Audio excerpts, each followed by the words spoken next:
시어머니 생일날 며느리는 기쁘게 임신 소식을 전했습니다. 그러나 돌아온 건 머리채를 잡는 시어머니의 분노.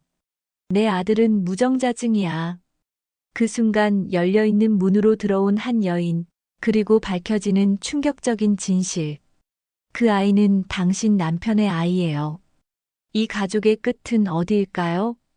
영상이 마음에 드셨다면 무료 구독과 좋아요 꼭 부탁드려요. 댓글로 여러분의 생각도 함께 나눠주세요. 가을바람이 서늘하게 불어오는 10월의 어느 오후, 서울 강남구 청담동에 자리한 대저택은 고요했습니다. 담쟁이 덩굴이 붉게 물든 담벼락 너머로 보이는 기와 지붕의 한옥과 현대식 건물이 조화롭게 어우러진 이 집은 서씨 집안 3대가 살아온 터전이었습니다. 윤정이는 넓은 거실 한복판에서 조용히 차를 우리고 있었습니다. 오늘은 시어머니 고명자의 81살 생신이었죠. 정희의 손끝은 여전히 우아했지만 찻잔을 들 때마다 미세하게 떨리는 것을 숨길 수는 없었습니다. 58세라는 나이가 무색하게 단정한 모습이었지만 그녀의 눈가에는 세월의 무게가 깊게 새겨져 있었습니다. 정희는 찻잔을 들고 천천히 입에 댔습니다. 따뜻한 차가 목구멍을 타고 내려가지만 마음의 공허함은 채워지지 않았죠. 30년 전 28살의 나이로 이 집에 며느리로 들어왔을 때의 설렘은 이제 어디에도 찾아볼 수 없었습니다. 시간이 지나면서 그녀는 깨달았죠.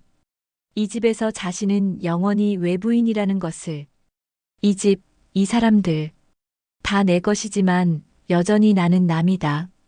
30년이 지나도 나는 이 집에서 며느리일 뿐이다.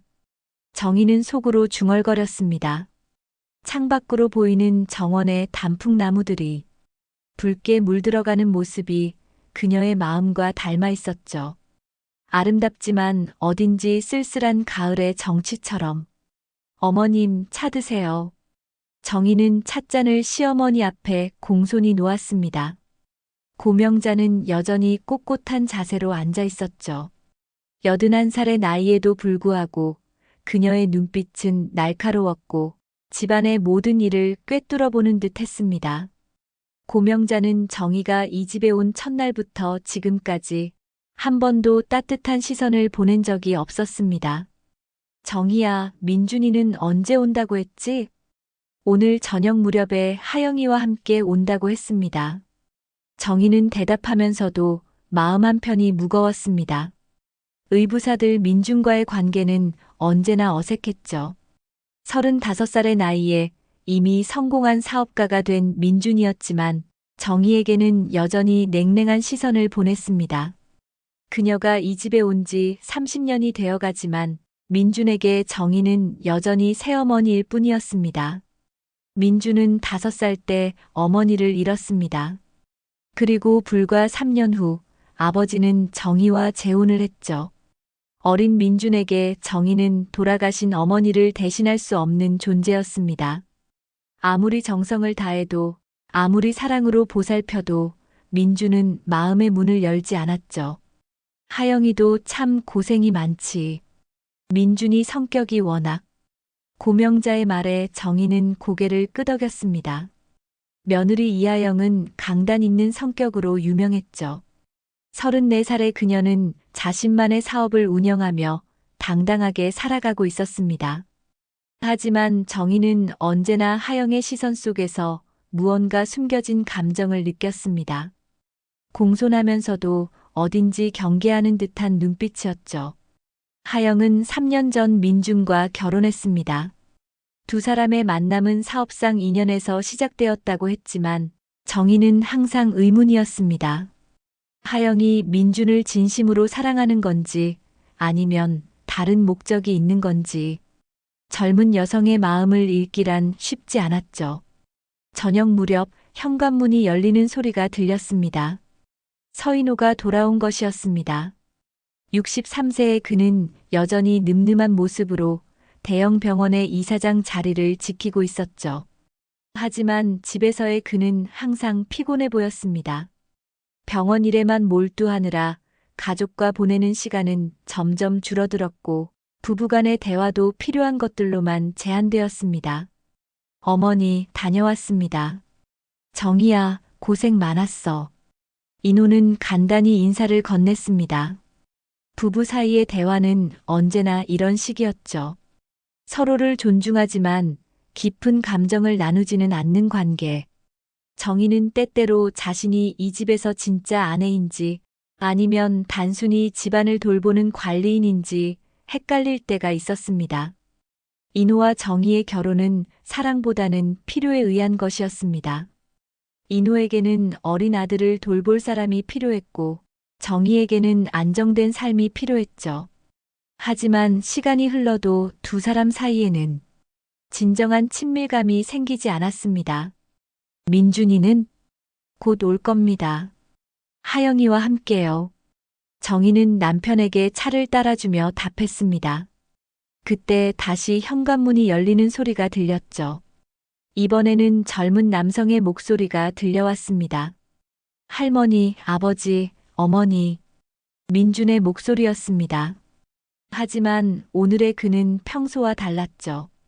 목소리에 흥분이 섞여 있었고 발걸음도 가벼웠습니다. 하영이 그의 옆에서 조용히 미소 짓고 있었는데 그녀의 품에는 작은 꾸러미가 안겨 있었습니다. 할머니 생신 축하드립니다. 하영은 고명자에게 깍듯이 인사했습니다. 그리고는 조심스럽게 품에 안고 있던 무언가를 내보였죠. 할머니, 아버지, 어머니. 저희에게 아들이 생겼습니다. 순간 거실이 조용해졌습니다. 고명자의 눈이 크게 떠졌고 인호는 놀란 표정으로 하영을 바라봤죠. 정희는 가슴이 쿵하고 내려앉는 느낌이었습니다. 드디어 이 집의 대를 이을 손자가 태어난 것이었습니다. 세아라고 지었습니다. 서세아. 하영이 조심스럽게 아기를 할머니에게 보여주었습니다. 고명자는 손자를 보는 순간 눈물이 글썽했죠. 민준이 어렸을 때 판박이네. 정말 우리 핏줄이 틀림없어. 하지만 정희만은 달랐습니다. 아기를 본 순간 그녀의 온몸에 소름이 돋았죠. 세아의 작은 얼굴, 그 눈매와 입술 모양, 작은 손가락의 모습까지 어딘가에서 본 듯한 강렬한 기시감이 정희를 엄습했습니다. 마치 오래전 잃어버린 기억 속 누군가의 모습을 보는 것 같았죠. 심장이 빠르게 뛰었습니다. 손바닥에는 차가운 땀이 맺혔고 호흡이 가빠졌습니다. 정희는 애써 진정하려 했지만 그 기이한 감정을 떨쳐낼 수 없었습니다. 정말 예쁘네요. 정희는 억지로 미소를 지으며 말했습니다. 하지만 그녀의 목소리는 미세하게 떨렸고 하영은 그것을 놓치지 않았습니다. 잠깐 하영의 시선이 정희를 향했고 두 사람의 눈이 마주쳤죠. 그 순간 정희는 하영의 눈에서 무언가 복잡한 감정을 읽었습니다. 어머니, 안아보시겠어요? 하영이 조심스럽게 제안했지만 정희는 고개를 저었습니다. 아니야, 나중에. 할머니가 먼저 보시는 게 좋겠어. 정희는 자리에서 일어나 부엌으로 향했습니다. 그곳에서 찬물을 마시며 진정하려 했지만 세아의 얼굴이 계속 머릿속에 맴돌았습니다. 왜 이렇게 낯이 익을까? 왜 이렇게 가슴이 두근거릴까? 그날 밤 정희는 잠들지 못했습니다. 다음 날 아침 정희는 평소보다 일찍 잠에서 깼습니다. 밤새 뒤척이며 보낸 탓에 눈가에 다크서클이 짙게 생겼죠. 거울 속 자신의 모습을 보며 한숨을 내쉬었습니다. 어젯밤 세아를 본 순간에 그 묘한 감정을 도무지 설명할 수 없었습니다. 부엌에서 아침 준비를 하고 있을 때 민준과 하영이 세아를 안고 내려왔습니다. 하영은 평소보다 화사한 얼굴이었죠. 새 엄마가 된 기쁨이 얼굴에 가득했습니다. 어머니, 안녕하세요. 어젯밤에 세아가 울어서 많이 못 주무셨을 텐데 괜찮으셨어요? 괜찮아. 아기는 원래 그런 거니까. 정희는 담담하게 대답했지만 실제로는 아기 울음소리 때문이 아니라 자신의 마음 때문에 잠들지 못했다는 걸 숨겼습니다. 하영은 새알을 유모차에 눕히고 아침 식사 준비를 도왔습니다. 할머니께서 새알을 너무 좋아하시더라고요. 어젯밤에도 계속 보시겠다고 하셔서. 민준이 웃으며 말했습니다. 정희는 그런 민준의 모습이 낯설었죠. 평소 차갑고 무뚝뚝했던 그가 아기 아버지가 되면서 한결 부드러워진 것 같았습니다. 그럼 그렇지. 첫 증손자인데. 정희는 웃으며 대답했지만 시선은 자꾸만 유모차 쪽으로 향했습니다. 세아는 평화롭게 잠들어 있었는데 잠든 모습마저도 정희에게는 익숙해 보였습니다. 마치 오래전부터 알고 있던 아이처럼. 아침 식사가 끝나고 인호는 병원으로 떠났습니다. 고명자는 세아를 보겠다며 거실로 갔고 민주는 급한 업무 때문에 서재로 들어갔죠. 정희와 하영만이 부엌에 남게 되었습니다. 하영아. 정희는 조심스럽게 하영을 불렀습니다. 무언가 물어보고 싶은 게 있었지만 어떻게 시작해야 할지 몰랐죠. 네, 어머니. 세아. 정말 민준이를 닮았네. 그런가요? 저는 잘 모르겠어요. 아직 너무 어려서. 하영의 대답은 담담했습니다. 하지만 정희는 그 순간 하영의 눈빛에서 미묘한 변화를 포착했죠. 아주 잠깐이었지만 마치 무언가를 숨기려는 듯한 표정이었습니다. 아기들은 태어날 때부터 누구를 닮는지 확실히 보이는 경우가 많아요. 세아는 어쩐지 너무 낯익어서. 정희는 조심스럽게 말을 꺼냈습니다. 하영은 설거지를 하던 손을 멈추고 정희를 바라봤죠. 낯이 익다는 게 무슨 뜻이세요? 그냥 어디선가 본 것 같은 느낌이랄까. 민준이 어렸을 때와는 또 다른데. 정희의 말에 하영은 잠시 침묵했습니다. 그리고 나서 억지로 웃으며 대답했죠. 아마 저희 집안 누군가를 닮은 것 같아요. 제 아버지나 할아버지를. 하지만 정희는 하영이 평소와 다르다는 걸 느꼈습니다. 언제나 당당하고 자신감 넘쳤던 하영이 오늘은 어딘지 불안해 보였죠. 손을 자꾸 만지작거리고 시선도 정희와 제대로 마주치지 않으려 했습니다. 점심 무렵 민준이 회사로 나간 사이 정희는 하영과 함께 세아를 돌보게 되었습니다. 고명자는 낮잠을 자러 들어가셨고 집안은 조용해졌죠. 세아야, 우리 예쁜 세아. 정희는 처음으로 세아를 안아보았습니다.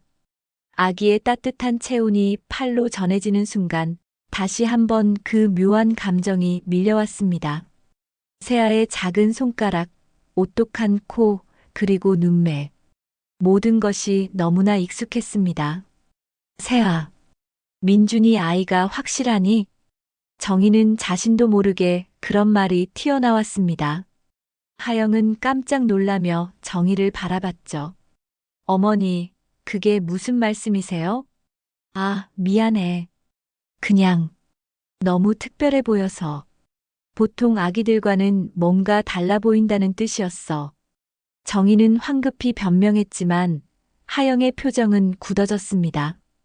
두 사람 사이에 어색한 침묵이 흘렀죠.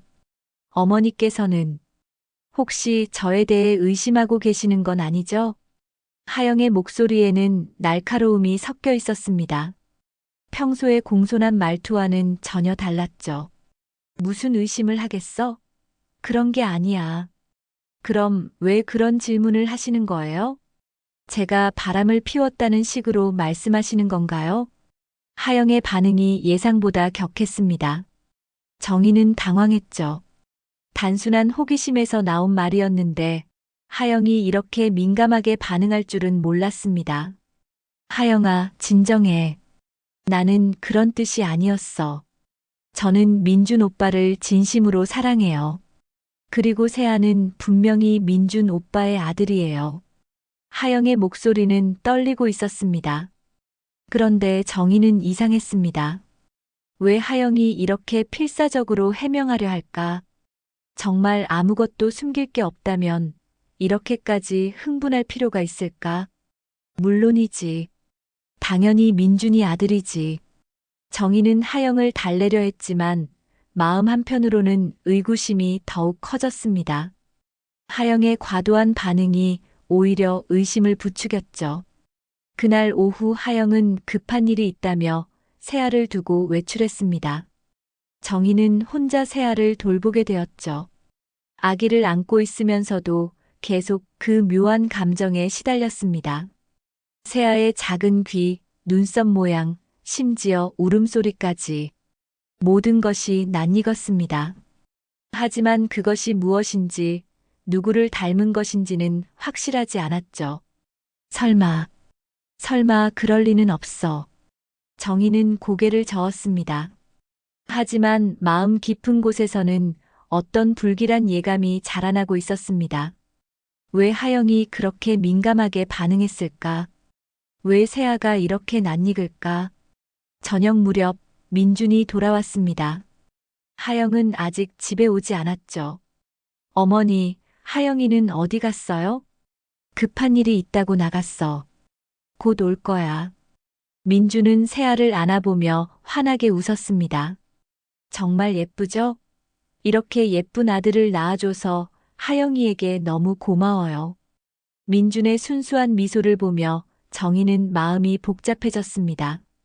만약 자신의 의심이 맞다면 민준은 얼마나 큰 상처를 받을까. 하지만 만약 틀렸다면 자신이 괜한 의심으로 가족을 의심한 셈이 되겠죠. 그날 밤 정희는 또다시 잠들지 못했습니다. 세아의 얼굴이 계속 떠올랐고 하영의 과도한 반응도 머릿속을 맴돌았습니다. 뭔가 숨겨진 비밀이 있다는 확신이 점점 강해졌지만 그것이 무엇인지는 아직 알 수 없었습니다. 며칠이 지났지만 정희의 마음은 여전히 무거웠습니다. 세아를 볼 때마다 느끼는 그 묘한 기시감과 하영의 과도한 반응이 계속 머릿속을 맴돌았죠. 평소라면 무심코 넘어갔을 일들이 이제는 모두 의심스럽게 느껴졌습니다. 정희야, 너 요즘 왜 그래? 얼굴이 많이 상했네. 인호가 아침 식사를 하며 말했습니다. 정희는 억지로 웃으며 대답했죠. 그냥 세아 때문에 밤에 자주 깨서 그래요. 괜찮아요. 하지만 실제로는 세아 때문이 아니라 자신의 의심 때문에 잠들지 못하고 있었습니다. 하영은 며칠 전 그 일 이후로 정희를 피하는 것 같았고 민주는 아무것도 모른 채 행복해했죠. 그날 오후 정희는 중요한 결정을 내렸습니다. 더 이상 이런 의심 속에서 살 수는 없었죠. 확실히 알아봐야겠다고 생각했습니다.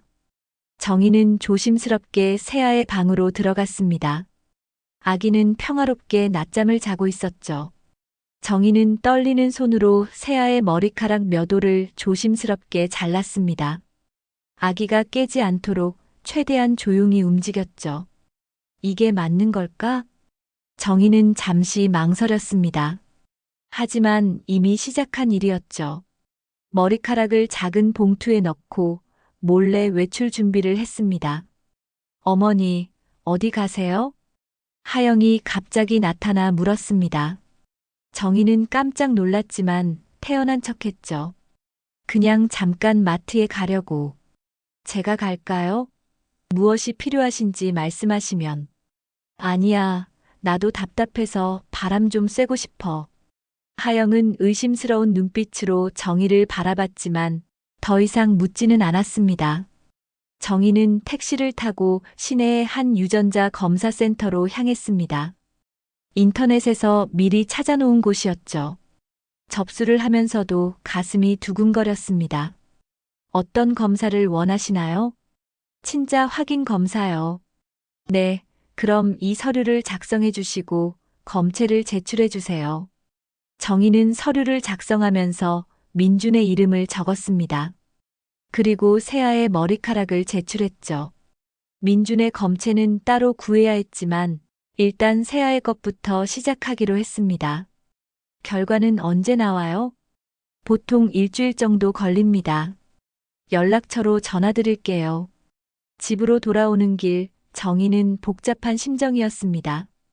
혹시 자신이 너무 과민하게 반응하는 건 아닐까? 하지만 이미 돌이킬 수 없는 일이었죠. 집에 도착하니 하영이 새알을 안고 거실에 있었습니다. 정희를 보자 하영이 묻더군요. 어머니, 마트에서 뭘 사오셨어요? 정희는 당황했습니다. 마트에 간다고 했지만 실제로는 아무것도 사지 않았거든요.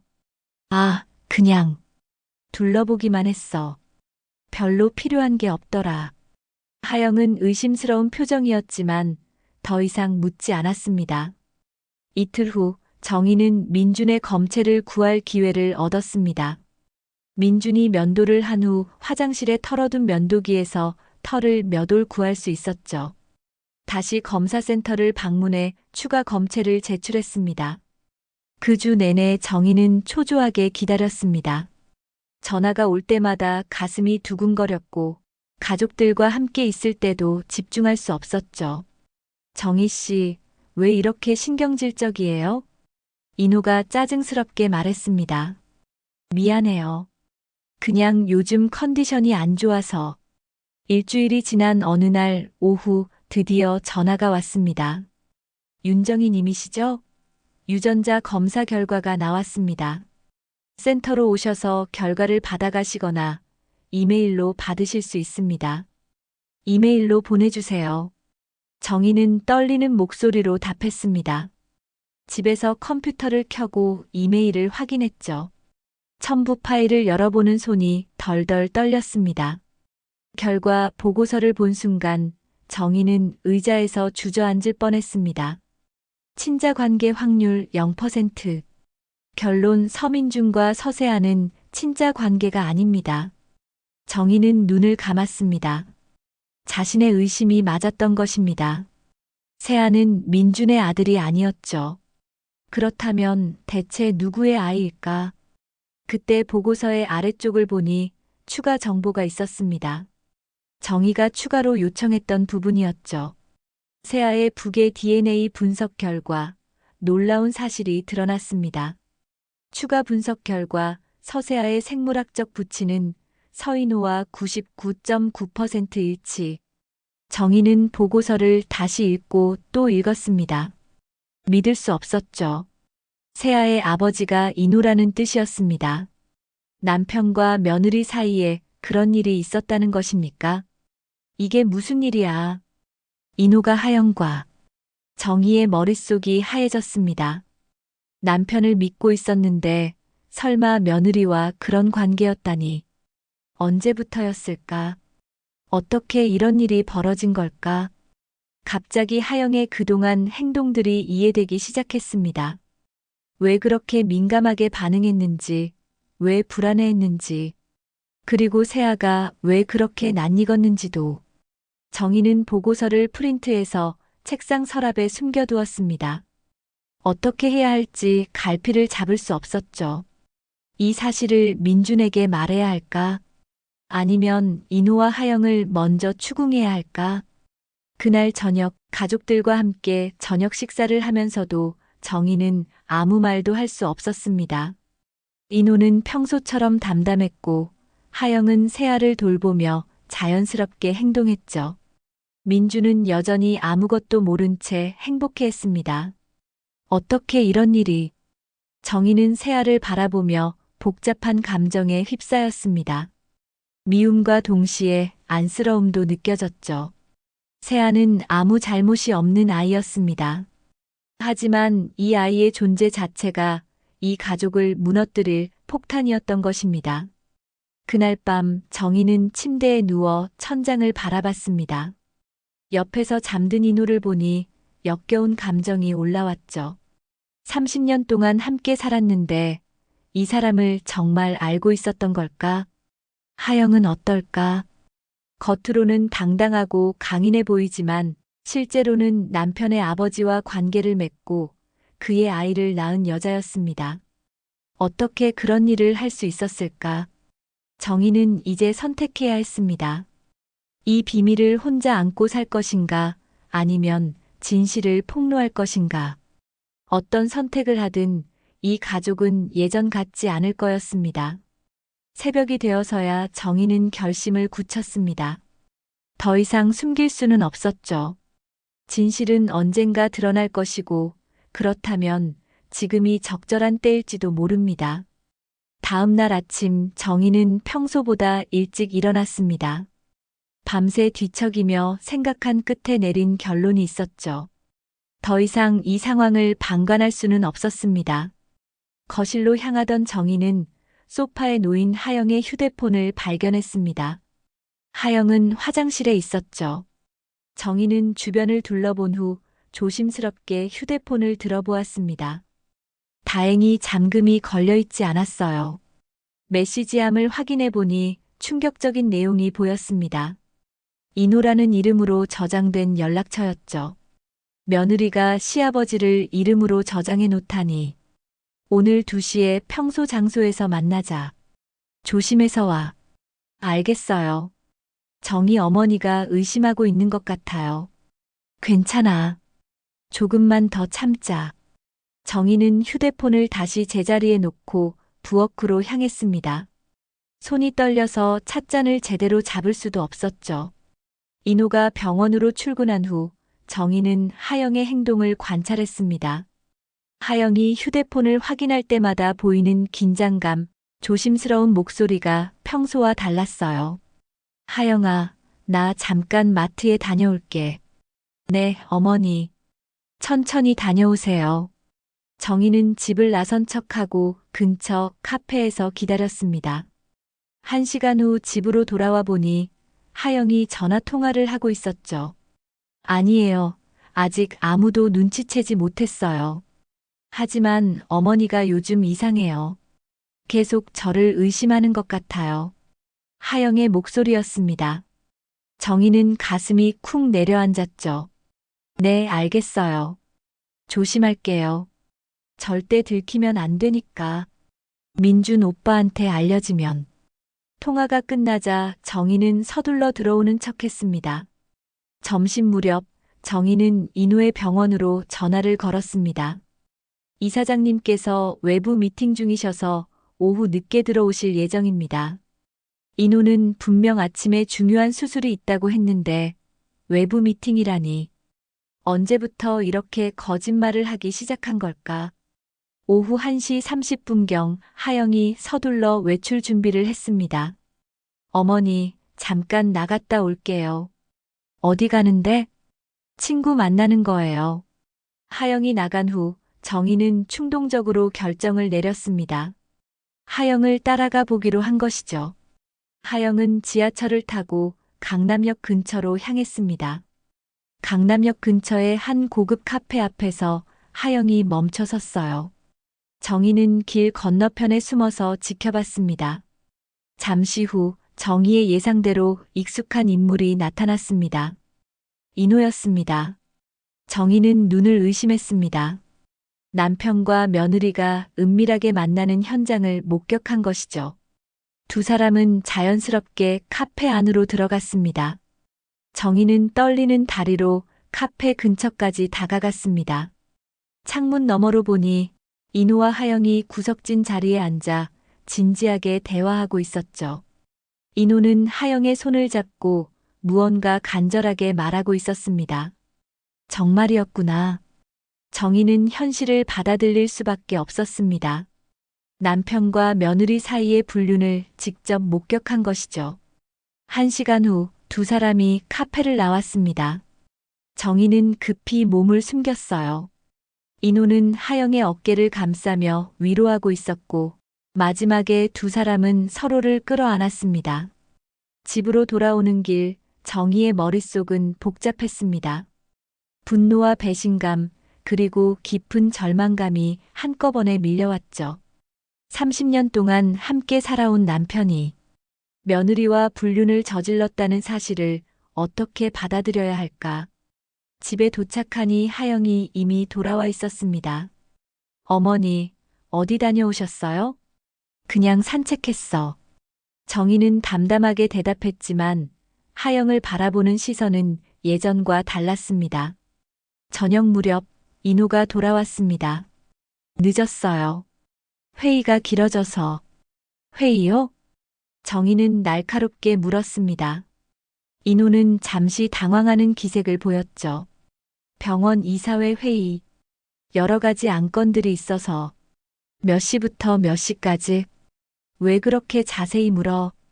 인호의 목소리에 짜증이 섞였습니다. 정희는 더 이상 묻지 않았지만 남편의 거짓말을 확신했죠. 저녁 식사 시간 온 가족이 모였습니다. 겉으로는 평화로워 보이는 가족이었지만 정희만은 이 모든 게 거짓이라는 걸 알고 있었습니다. 세아가 많이 컸네. 정말 아빠를 닮았어. 민준이 행복하게 말했습니다. 정희는 그 말을 들으며 가슴이 아팠죠. 민준은 아무것도 모른 채 다른 남자의 아들을 자신의 아들이라고 믿고 있었습니다. 그런데 요즘 하영이가 좀 피곤해 보이네. 인호가 하영을 걱정하는 듯 말했습니다. 하지만 정희는 그 시선에서 다른 감정을 읽었죠. 단순한 걱정이 아니라 더 깊은 애정이었습니다. 괜찮아요, 아버님. 하영은 수줍게 대답했습니다. 정희는 그 순간 더 이상 참을 수 없었죠. 하영아, 잠깐 얘기 좀 할까? 네. 부엌에서 잠깐. 부엌에서 정희는 하영과 마주 섰습니다. 한동안 침묵이 흘렀죠. 너 오늘 어디 갔었니? 친구 만나러 갔다고 했잖아요. 어떤 친구? 하영은 당황했습니다. 대학 동창이요. 이름이 뭐야? 하영은 대답하지 못했습니다. 정희는 한 걸음 더 다가갔죠. 하영아, 나한테 거짓말하지 마. 나는 다 봤어. 뭘 보셨다는 거예요? 하영의 목소리가 떨렸습니다. 너와 인호가 카페에서 만나는 걸 봤다고. 순간 하영의 얼굴이 새하얘졌습니다. 정희는 주머니에서 유전자 검사 결과지를 꺼내 하영 앞에 내밀었죠. 그리고 이것도. 하영은 서류를 보는 순간 다리에 힘이 빠져 벽에 기댔습니다. 이제 다 말해. 언제부터였어? 세아는 정말 인호의 아들이야? 하영은 한참 동안 아무 말도 하지 못했습니다. 눈물이 흘러내렸죠. 그리고 마침내 고개를 끄덕였습니다. 맞아요. 세아는 아버님의 아들이에요. 하영의 고백을 들은 순간 정희는 다리에 힘이 빠져 벽에 기댔습니다. 예상했던 일이지만 직접 듣고 보니 현실감이 확 와닿았죠. 언제부터였어? 정희의 목소리는 떨렸지만 차분했습니다. 하영은 고개를 숙인 채 눈물을 흘렸어요. 1년 전, 민준 오빠가 출장으로 한 달 동안 중국에 있을 때였어요. 1년 전, 정희는 충격을 받았습니다. 그렇다면 하영이 임신했을 때부터 이미 불륜이 시작되었다는 뜻이었죠. 처음엔 정말 아무것도 아니었어요. 아버님이 그냥 걱정해 주시고 민준 오빠가 없어서 외로워하는 저를 위로해 주셨거든요. 하영은 흐느끼며 말했습니다. 그런데 어떻게 이런 일까지 벌어진 거야? 저도 모르겠어요. 정말로. 어느 순간 감정이 커져 있었어요. 아버님도 마찬가지였고. 정희는 하영의 말을 들으며 분노가 치밀어 올랐습니다. 하지만 동시에 이상한 의문이 들었어요. 민준이는 모르고 있지? 네. 절대 알면 안 돼요. 민준 오빠가 알면. 그럼 지금까지 민준이를 속이고 살아온 거네. 다른 남자의 아이를 민준이 아들이라고. 하영은 대답하지 못했습니다. 정희는 한 걸음 더 다가가며 목소리를 높였죠. 대답해. 지금까지 우리 모두를 속인 거야? 어머니, 저도 힘들었어요. 매일 죄책감에. 죄책감이 있었으면 이런 일을 왜 저질렀어? 그때 갑자기 거실에서 민준의 목소리가 들렸습니다. 어머니, 하영아, 뭐 하고 있어요? 두 사람은 깜짝 놀라며 서로를 바라봤습니다. 민준이 부엌으로 들어올 기세였죠. 아무것도 아니야. 그냥 저녁 준비 얘기하고 있었어. 정희는 재빨리 대답했습니다.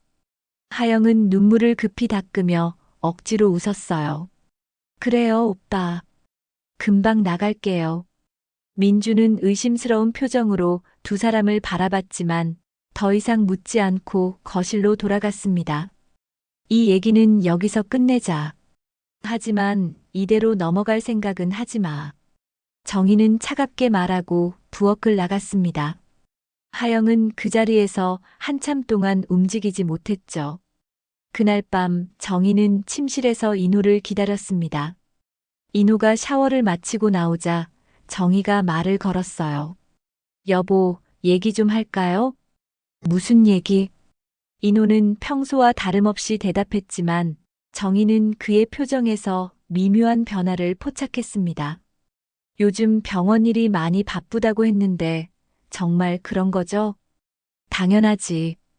왜 그런 걸 물어? 그냥 당신이 거짓말하고 있는 건 아닌가 해서. 인호는 잠시 멈칫했습니다. 그리고 짜증스러운 표정으로 대답했죠. 무슨 거짓말을 하겠어? 당신 요즘 왜 이래? 계속 의심하고. 의심할 만한 일이 있으니까 의심하는 거 아니겠어요? 무슨 의심할 만한 일? 정희는 인호의 눈을 똑바로 바라봤습니다. 그리고 조용히 말했어요. 하영이와 무슨 일 있는 거 아니에요? 순간 인호의 얼굴이 굳어졌습니다.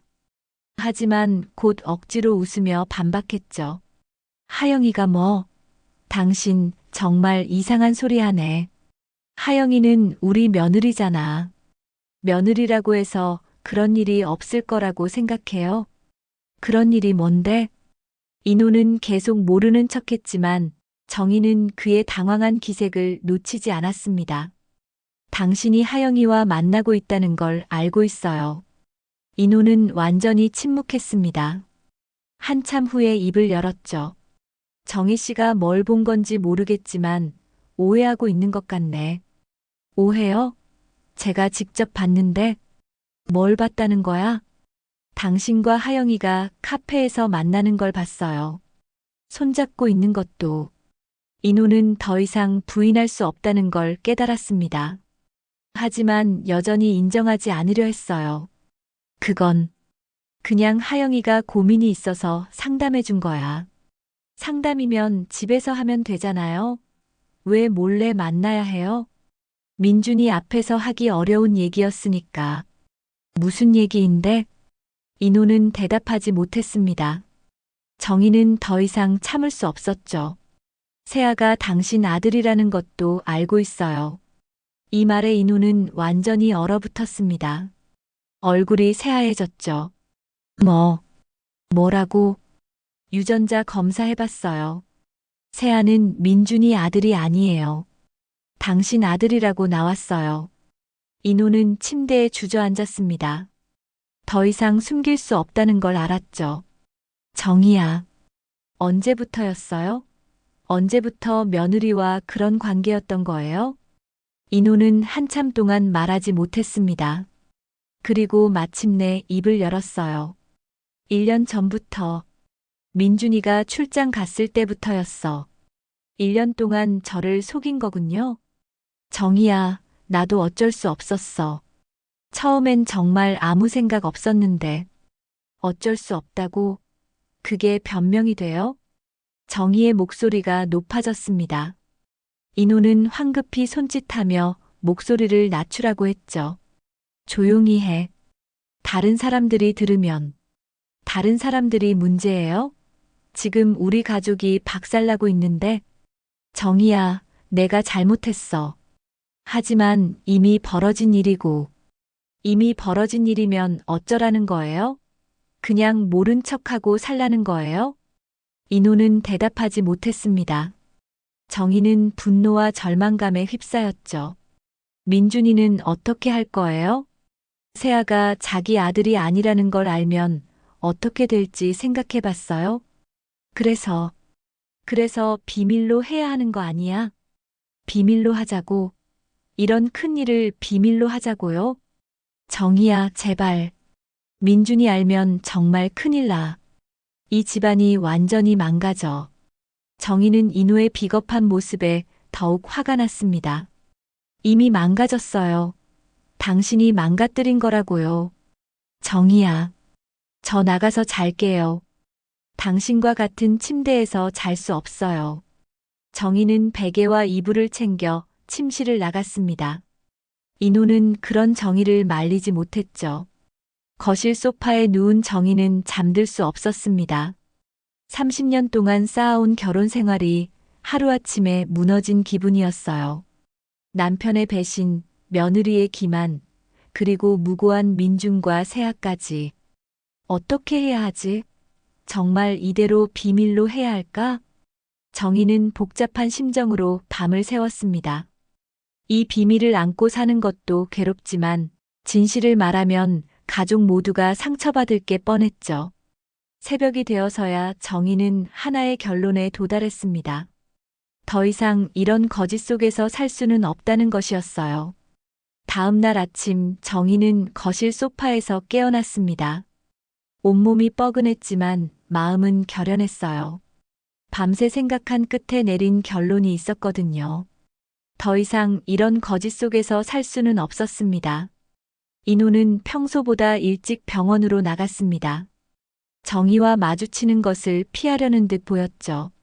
하영도 어색한 기색이 역력했어요.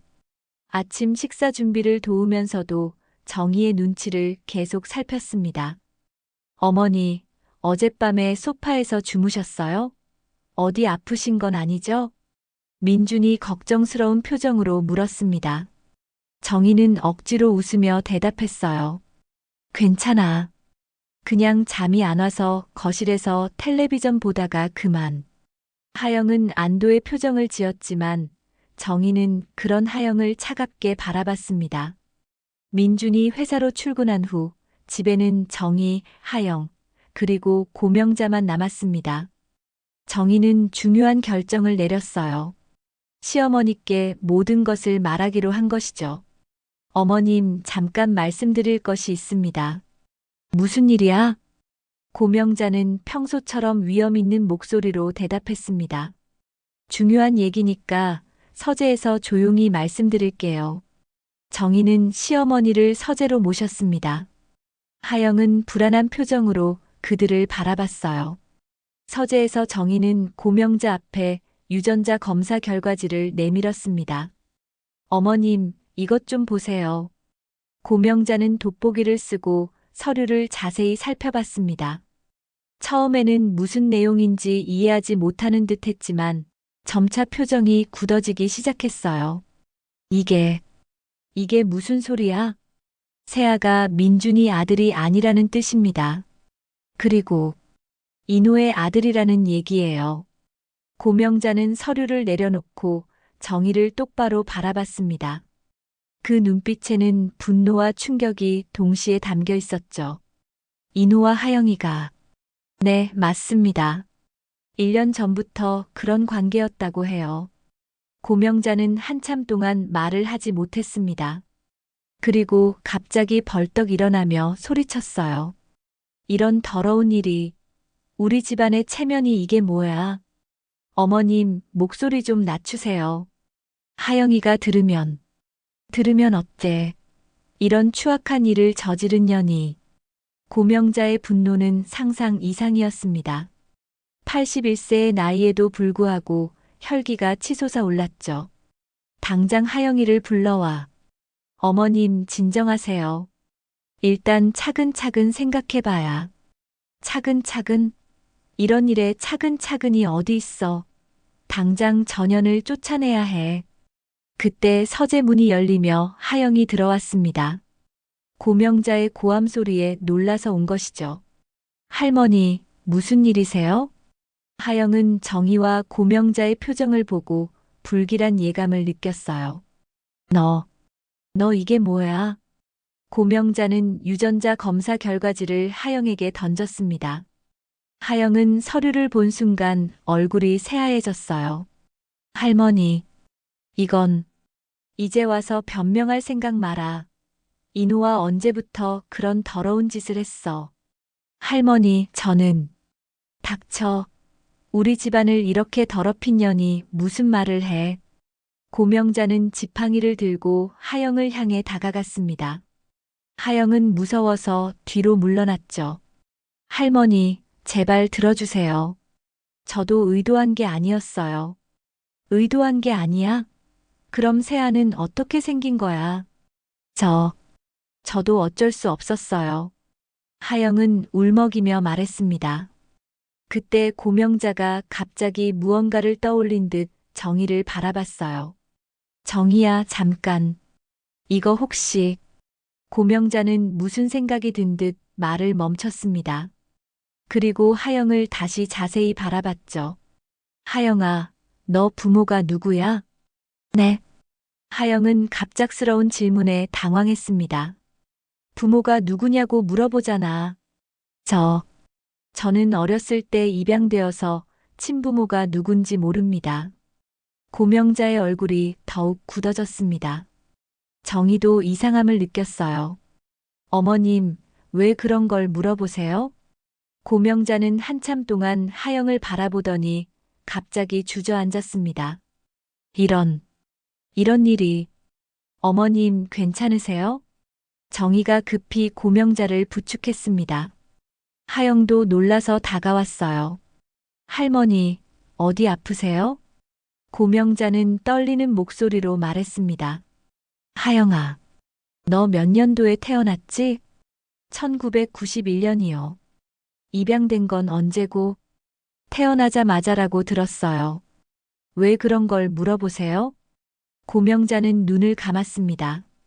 그리고 깊은 한숨을 내쉬었어요. 정희야, 이 일은 운명인가 보다. 어머님, 무슨 말씀이세요? 하영이는, 고명자는 말을 망설였습니다. 하지만 이제 더 이상 숨길 수 없다는 듯 입을 열었어요. 하영이는 너의 아이야. 네. 정희는 귀를 의심했습니다. 하영도 마찬가지였어요. 무슨 말씀이세요? 30년 전 내가 낳았던 아이.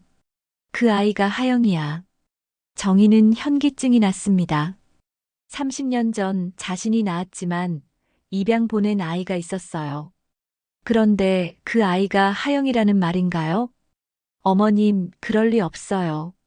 제가 낳은 아이는 남자아이였다고? 아니야, 여자아이였어. 내가 거짓말한 거야. 고명자의 고백에 정희는 충격을 받았습니다. 왜 거짓말을 하신 거예요? 너를 보호하려고. 그리고 그 아이도. 하영은 이 모든 얘기를 듣고 있다가 갑자기 소리쳤어요.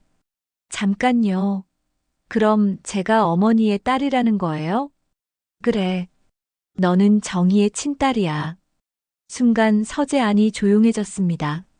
너무나 충격적인 진실이었죠. 그럼 저는...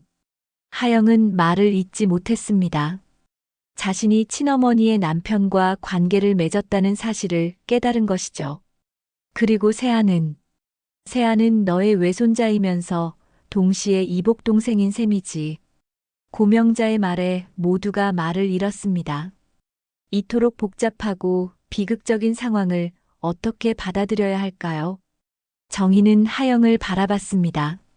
자신이 30년 전에 낳았지만 얼굴도 제대로 보지 못하고 보내야 했던 딸이 바로 눈앞에 있었던 것입니다. 하영아. 정희가 떨리는 목소리로 하영을 불렀습니다. 하영은 눈물을 흘리며 정희를 바라봤어요. 어머니. 진짜 어머니. 이 순간 세 사람 모두 운명의 잔혹함을 느꼈습니다. 서재안은 숨막히는 침묵이 흘렀습니다. 정희는 하영을 바라보며 복잡한 감정에 휩싸였어요. 30년 만에 만난 친딸이지만 그 딸은 자신의 남편과 관계를 맺어 아이까지 낳았습니다. 어머님, 정말 제가 정말 어머니 딸이에요? 하영은 떨리는 목소리로 물었습니다. 정희는 고개를 끄덕였지만 말이 나오지 않았어요. 그렇다면 그렇다면 저는 어떻게 해야 해요? 제가 친어머니의 남편과 하영은 말을 잇지 못하고 주저앉았습니다. 상황의 심각성을 깨달은 것이죠. 고명자는 지팡이를 짚고 일어나며 두 사람을 번갈아 바라봤습니다. 이 모든 게 내 잘못이야. 30년 전 그때 진실을 말했어야 했는데. 어머님, 왜 그때 거짓말을 하신 거예요? 왜 아들이라고 하셨어요? 정희는 억울한 마음에 물었습니다. 너를 보호하려고 했어. 그 남자. 박상우 때문에 내가 얼마나 힘들어 했는데. 아이까지 있다는 걸 알면 더 복잡해질까봐. 박상우. 정희의 과거 연인이자 세아의 친할아버지였습니다. 정희는 그 이름을 듣는 순간 가슴이 쿵 내려앉았어요. 상우는 지금 어디 있어요? 몰라. 그때 이후로 연락이 끊겼으니까. 하영은 이 모든 대화를 듣고 있다가 갑자기 물었습니다. 그럼 제 친아버지는 박상우라는 분이에요? 그래. 너는 정희와 상우 사이에서 태어난 아이야. 순간 하영의 얼굴이 더욱 창백해졌습니다. 자신의 출생에 대한 진실을 알게 된 것이죠. 그때 현관문이 열리는 소리가 들렸습니다. 민준이 일찍 퇴근한 것이었어요. 할머니, 어머니 하영아, 어디 있어요? 세 사람은 당황했습니다. 이 상황에서 민준을 어떻게 대해야 할지 몰랐거든요. 빨리 정리하자.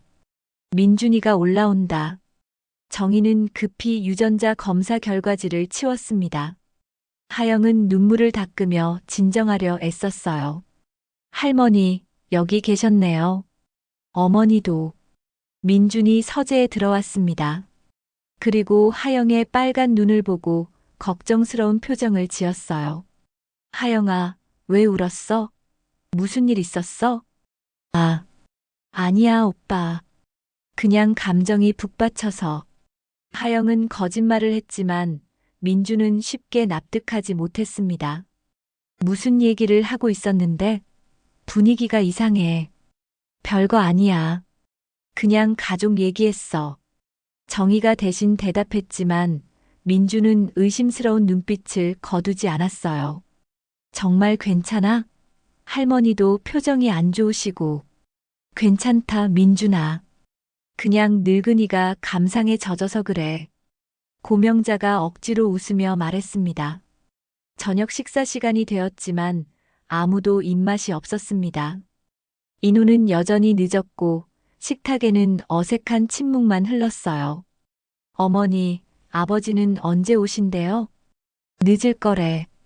중요한 회의가 있다고 했어. 정희는 차갑게 대답했습니다. 이제 인우의 거짓말이 더욱 역겨웠어요. 민주는 계속 이상함을 느꼈습니다. 가족들의 분위기가 평소와 너무 달랐거든요. 정말 무슨 일 없어요? 다들 너무 이상해. 민준아. 정희는 망설였습니다. 진실을 말해야 할까? 아니면 계속 숨겨야 할까? 그때 하영이 갑자기 일어났습니다. 민준 오빠, 사실 제가 할 말이 있어요. 모든 사람이 하영을 바라봤습니다.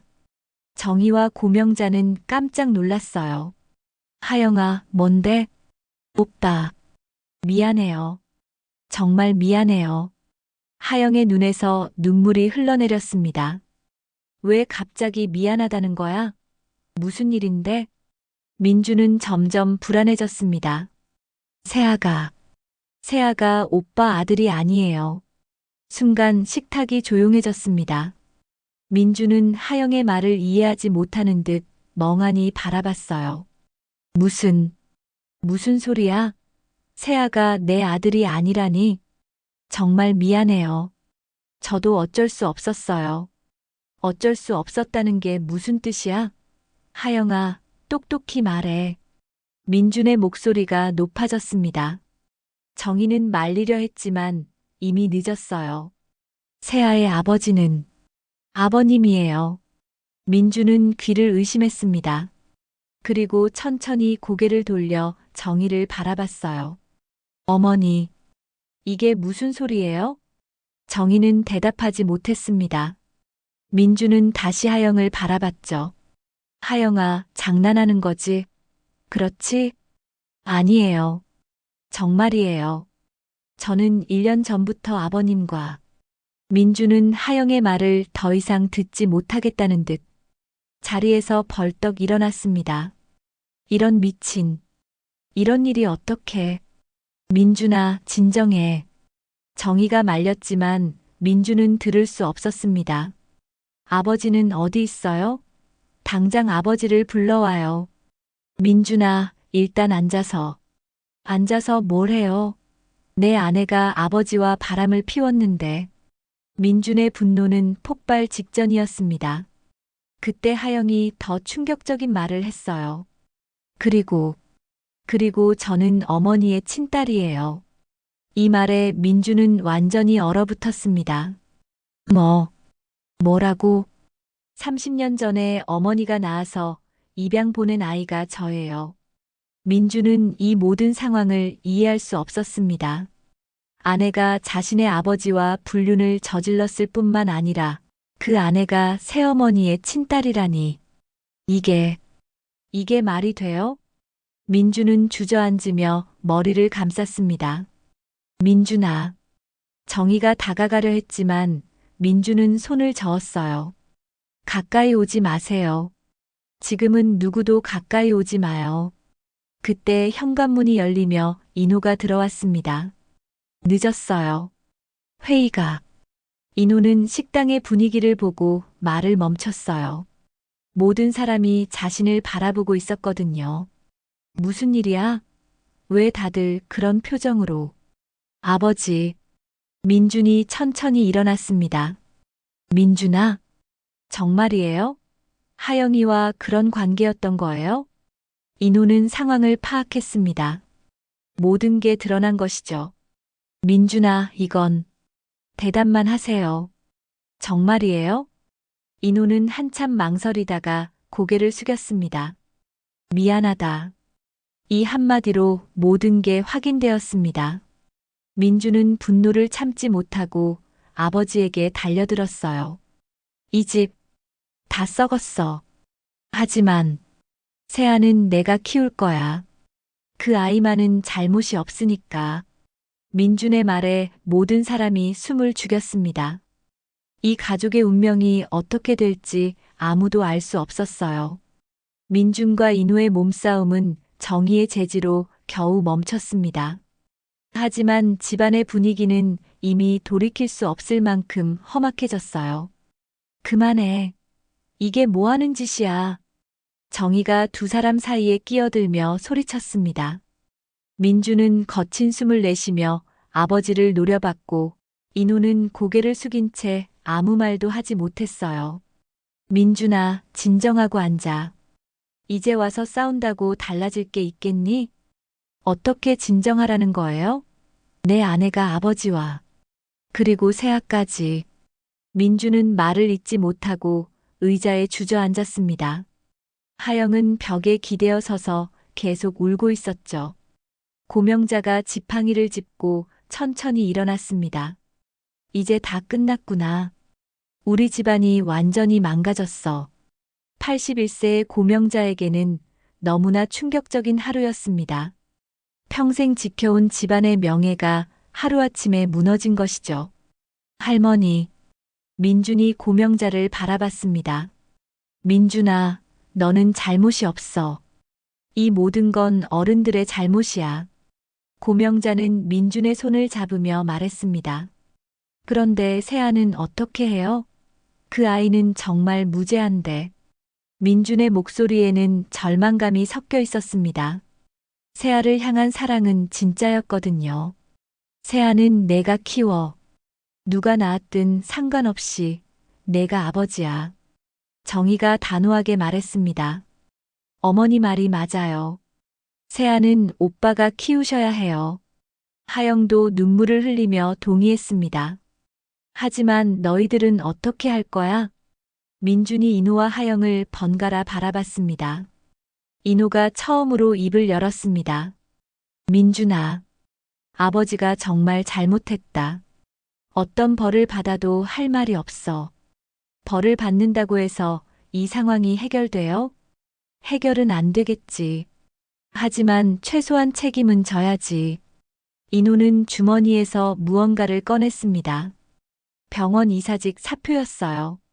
이미 사표를 써놨어. 그리고 이 집도 나갈 생각이야. 아버지, 민준아, 이 집은 내가 지켜야 해. 할머니와 어머니를 부탁한다. 인호의 말에 모든 사람이 놀랐습니다. 정희도 예상하지 못한 일이었어요. 당신이 집을 나간다고 해서 문제가 해결될 것 같아요? 정희가 냉정하게 물었습니다. 해결은 안 되겠지만 최소한 민준이와 세아에게는 평화로운 환경을 만들어줄 수 있잖아. 하영이 갑자기 일어났습니다. 저도 나갈게요. 이 집에 더 이상 있을 수 없어요. 하영아. 정희가 하영을 바라봤습니다. 30년 만에 만난 딸이지만 이런 상황에서는 어떤 말을 해야 할지 몰랐어요. 어머니, 정말 죄송해요. 제가 어머니 딸인 줄 알았다면 절대 이런 일은. 알았다면 어쨌을 거야? 이미 벌어진 일이잖아. 정희의 목소리는 차갑지만 어딘지 안타까웠습니다. 민준이 하영에게 다가갔습니다. 하영아, 너도 힘들었겠지만 우리는 이제 어떻게 해야 하는 거야? 오빠, 미안해요. 정말 미안해요. 하영은 민준에게 고개를 숙였습니다. 미안하다고 해서 끝나는 게 아니야. 하지만 세아 때문에라도 우리는 어른스럽게 처리해야 해. 민준의 말에 하영이 고개를 끄덕였습니다. 세아는 제가 키울게요. 오빠한테 짐이 되고 싶지 않아요. 아니야. 세아는 내가 키울 거야. 법적으로도 내 아들이고. 하지만 하영아, 내가 세아를 키우면 그 아이는 평생 이 비밀의 그림자에서 살아야 해. 그건 세아를 위해서도 좋지 않아. 민준의 말이 옳았습니다. 세아는 민준이 키우는 것이 최선이었어요. 고명자가 다시 입을 열었습니다. 그럼 이제 정리하자. 인호는 집을 나가고 하영이도 나가는 거지. 네, 할머니. 그리고 세아는 민준이가 키우고. 네. 그럼 정희는 어떻게 할 거야? 모든 사람이 정희를 바라봤습니다. 정희는 한참 생각하더니 입을 열었어요. 저는 여기 남을게요. 민준이와 세아를 도와야죠. 어머니. 민준이 감격했습니다. 그리고 하영아. 정희가 하영을 바라봤습니다. 어머니. 너는 내 딸이야. 이런 일이 있었지만 그건 변하지 않아. 하지만 지금은 거리를 두는 게 좋겠어. 하영은 울음을 터뜨렸습니다. 언젠가는 정말 어머니 딸로 다시 만날 수 있을까요? 그건 시간이 지나봐야 알겠지. 정희의 대답은 차가웠지만 그 속에는 복잡한 감정이 담겨 있었어요. 몇 달이 지났습니다. 인호와 하영은 각자 집을 나가 새로운 삶을 시작했습니다. 인호는 작은 병원에서 일반의로 일하고 있었고, 하영은 다른 도시에서 작은 사업을 하며 살고 있었어요. 민주는 세아를 친아들처럼 키우고 있었습니다. 처음에는 힘들었지만 시간이 지나면서 세아에 대한 사랑은 더욱 깊어졌어요. 어느 따뜻한 봄날 오후 정희는 세아와 함께 정원에서 놀고 있었습니다. 할머니, 이 꽃 예뻐요. 세아가 활짝 핀 벚꽃을 가리키며 웃었습니다. 그래, 정말 예쁘다. 우리 세아처럼. 정희는 세아를 안아올리며 미소 지었어요. 이 아이에게는 아무 죄가 없었습니다. 오히려 이 복잡한 가족사를 치유해주는 희망이었죠. 민준이 회사에서 돌아와 그 모습을 바라봤습니다.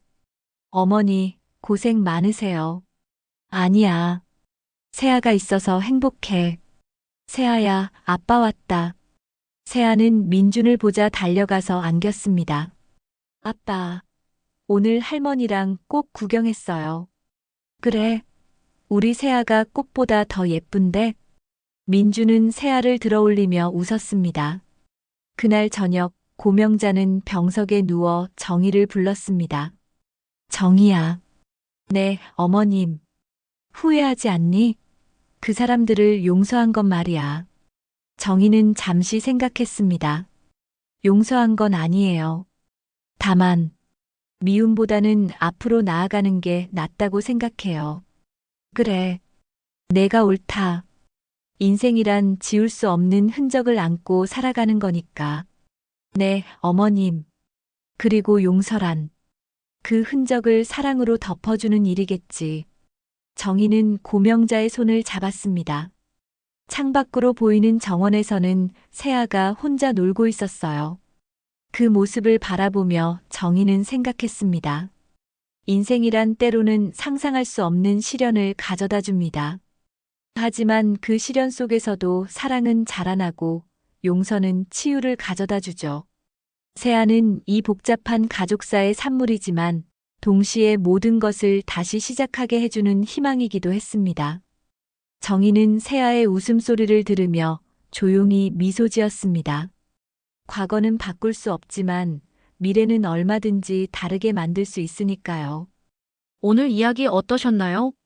마음에 드셨다면 무료 구독과 좋아요 꼭 눌러주세요. 댓글로 여러분의 생각도 함께 알려주세요.